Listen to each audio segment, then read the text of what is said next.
Alec Baldwin finds himself on the wrong side of the law again, and the latest in the Jay-Z attack. If the elevator scuffle between Jay-Z and Beyonce's sister Solange is getting hip-hop's power couple down, they sure aren't showing it. B and J were all smiles at last night's Brooklyn Nets game just hours after the world got its first glimpse of this tussle. Meanwhile, the New York hotel where the attack happened the night of the Met Gala is investigating how the video leaked in the first place. As for what triggered the rumble, that is still a mystery. But shortly after things got physical between her sis and hubby, Beyonce posted this to Instagram: "Lord, I lift up every one of my relationships to you and ask you to bless them." More trouble for Alec Baldwin. He was arrested this morning in New York City for riding his bike the wrong way on Fifth Avenue. And the actor's notorious temper landed him a ticket for disorderly conduct. Baldwin lashed out at officers when they asked him for ID before he was handcuffed and hauled away to the 13th precinct.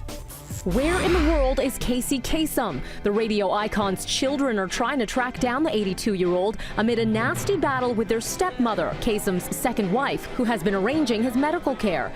The former Top 40 host has advanced Parkinson's disease and can no longer speak. Now a court-ordered search is underway for Kasem, who is rumored to be anywhere from Washington State Reserve to right here in Canada.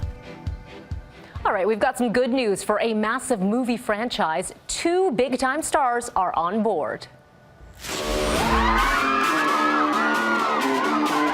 Channing Tatum is making the leap from Magic Mike to superhero, signing on to play Gambit in the future X-Men films. With the ink still drying on his deal, it's not clear when we'll see Tatum's debut as the card slinger. Meanwhile, Hugh Jackman confirms he fully intends to keep his grip on Wolverine. The actor has been with the blockbuster franchise for more than 14 years and stars in the latest installment, X-Men Days of Future Past, which hits theaters next Friday.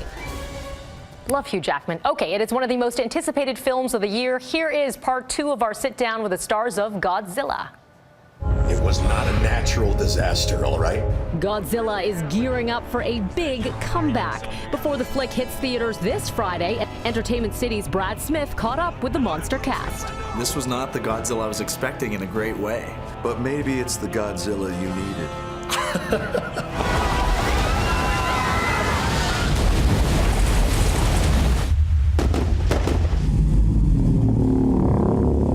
I was in. The moment we talked about how I wanted to shoot it, I was signing up big time. I had no connection to Godzilla in my childhood.